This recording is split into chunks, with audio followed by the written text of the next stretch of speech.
Welcome to this episode of Messy Can't Stop Her.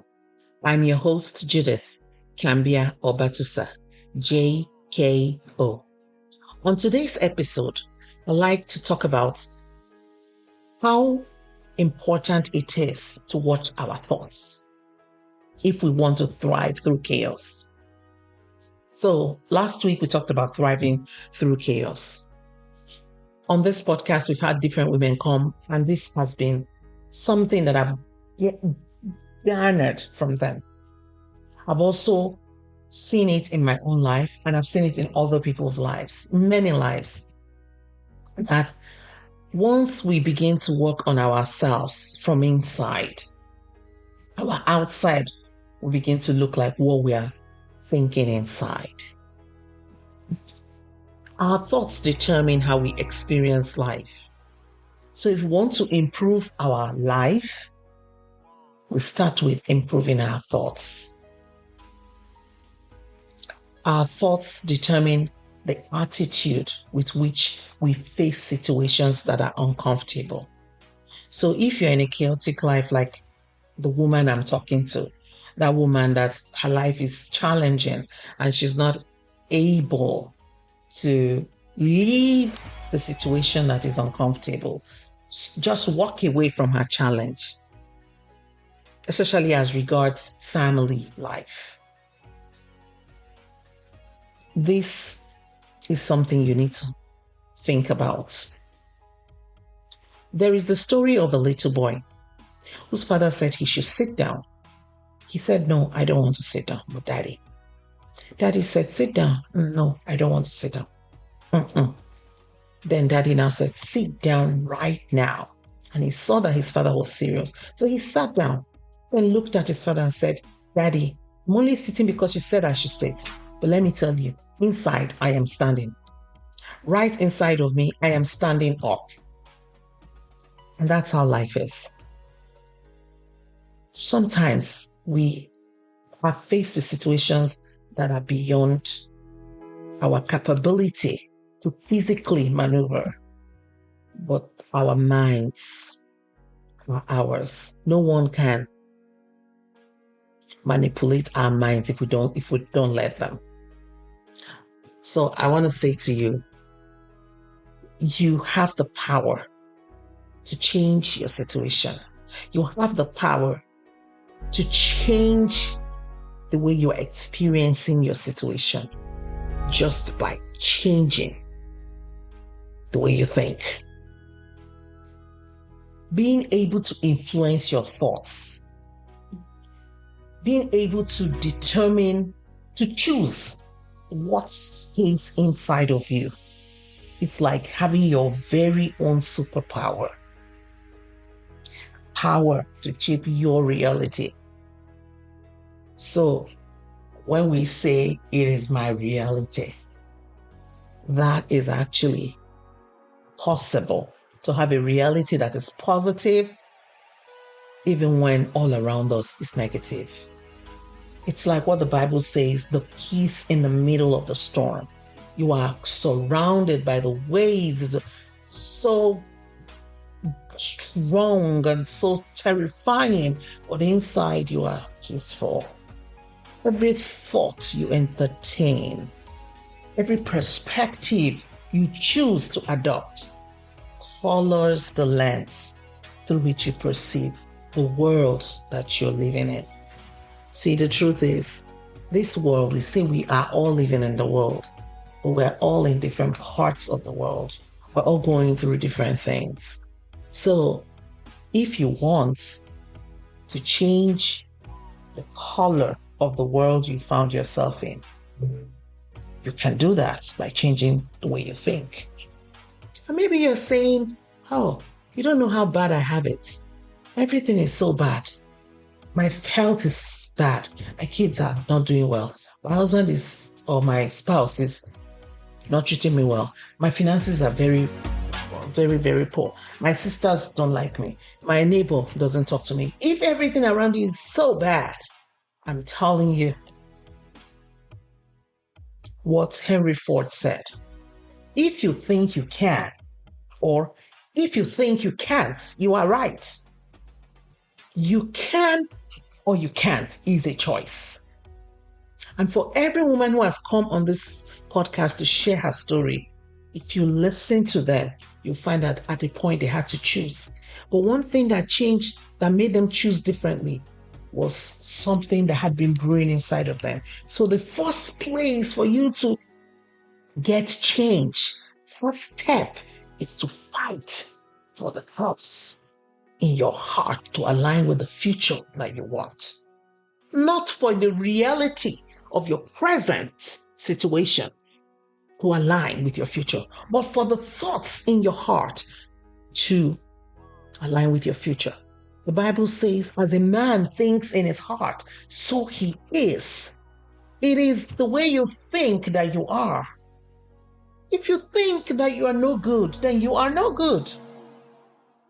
Even if everybody tells you you are excellent, you're doing great, you won't believe it. My first real job after youth service in Nigeria, we have what we call National Youth Service. I worked with a wonderful organization. My supervisor, the owner of the organization, was a wonderful Christian. And he used to tell me how wonderful I was, how great. I was still filled with fear and low self-esteem.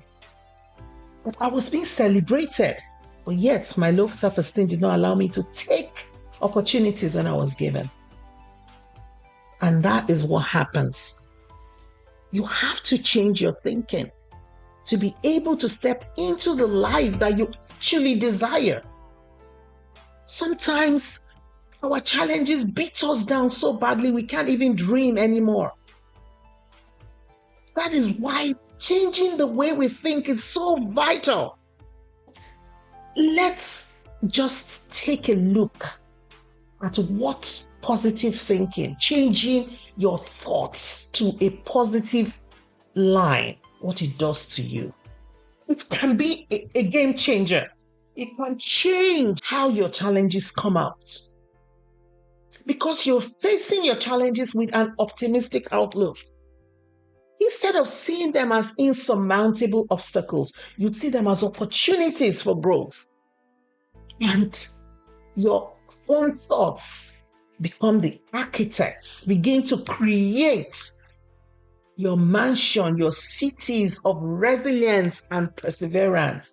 Can you imagine when you are overflowing with such a positive outlook, how it changes your internal environment. And the beauty of positive thinking is that it will overflow into your external. Life can be very hard for some of us. A friend of mine wrote on Facebook that some people just keep having problems upon problems. How is it that some of us have challenges upon challenges? How? If we were to give up on positivity, what life will we have? And I don't know if you're one of us, one of those people who face challenges long term. I'm here to tell you, you can change the way you experience those challenges by changing the way you think. See, changing the way you think and becoming positive does not mean that you're dismissing complexities of the life that you found yourself in. Sometimes you don't even know how we got here. But let me tell you, it's about choosing how you respond to them. Ora Roberts wrote a book, How to Respond Instead of to React. I read it when I was a teenager. I'm 52, going to 53. And that book talked about the fact that when you react to a situation, you are being emotional and you're out of control many times. But when you respond, you're intentional.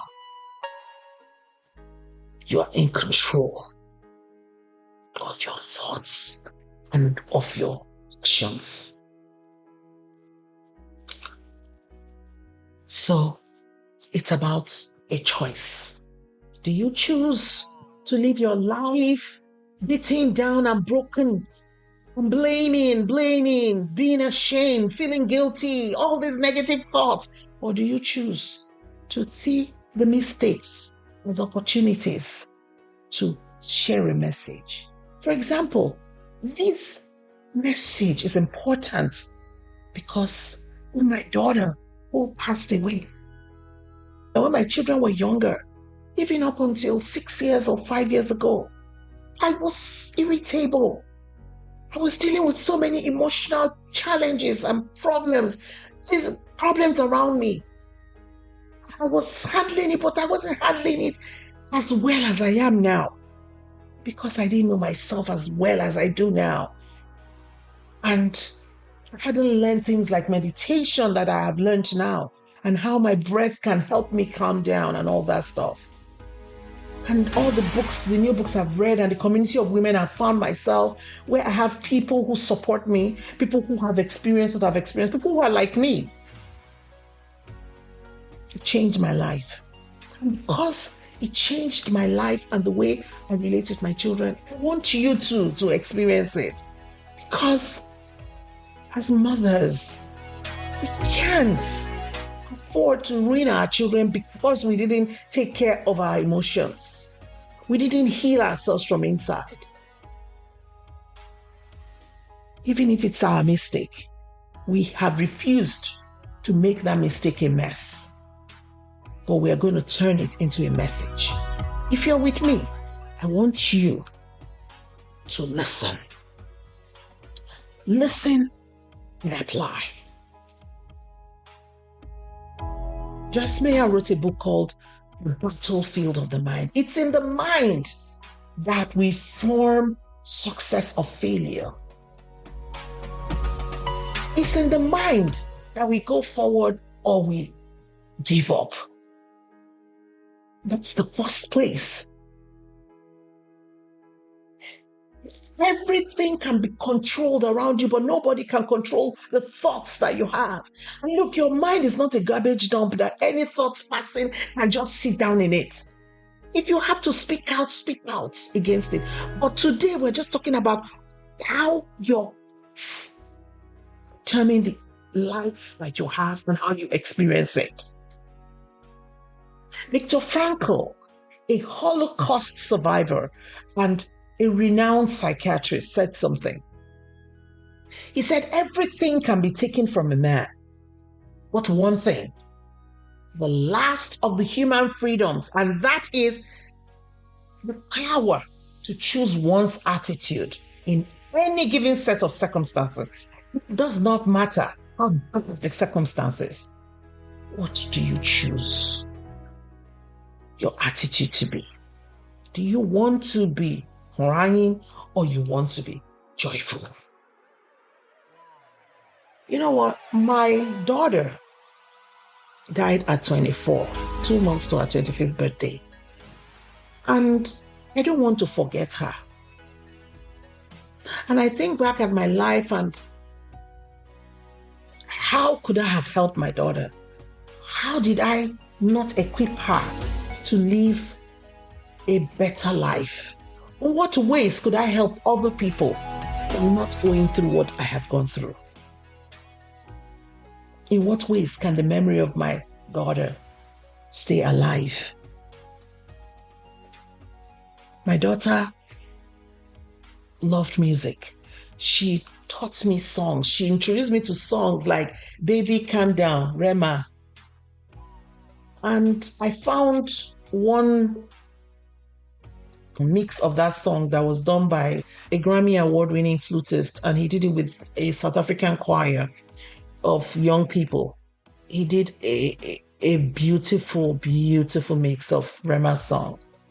And I was playing this song, I shared it with some people at work, and last Thursday I finished work and I was dancing. I was playing all the songs my daughter liked, just to remind myself of, to remind her that she's still here.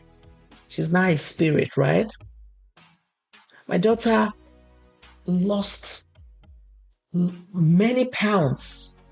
It was like a size 12 and she became like an 8 or even 4. I don't know, very small. She did it all by herself. Very disciplined.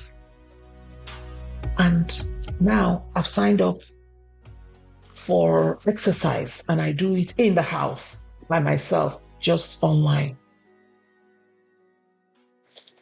My daughter, her fashion sense was excellent. So I can't say mine is, but I'm now trying to improve my fashion. Since she's not here to live this life, I'm going to live. I'm going to live. And that's a choice. Instead of me to be thinking, crying, breaking I can't bring my son back to me. So why do you cry about something that you can't change? She's not going to come back. My 15-year-old told me this. And I told him, how do you cope when you remember her? He said, think about something that will make me sad so that I'm not sad. And that was very, very great information from a 15-year-old. And so I'm also adding that to my toolbox. So I want to say, let us work on our thoughts. Next week, I'll be sharing some ways in which we can begin to work on our thoughts. But before I leave, I'll leave you with something. Watch the music you listen to, the things you watch on TV, even the radio stations you listen to, things that you listen to generally and things you watch. Watch them. Watch the conversations that you have. Watch what you read. Those things impact your mind. And whatever is around you that is a challenge, even if it's a one-line mantra, so maybe you are struggling with, I'm not enough, I'm not enough, I'm not good enough. Start saying to yourself, I am enough. Just only I am enough. 3 words. Say it and say it and say it until your spirit receives it. Next week, I'll be sharing some other things around how to thrive through chaos. Because this whole time, this whole season, we're going to be talking about thriving through chaos. Basically, that's what Messy Can't Stop Her is about. But I just want you to work on yourself. Work on your thoughts. Work on your thoughts. See how your thoughts have impacted you and see the new thoughts that you prefer to have. And next week, we'll keep on going. Don't forget, watch what you listen to, watch what you watch what you read. And when you do this, when you take charge of your thinking, messy won't stop you. Thank you so much for listening and see you next time.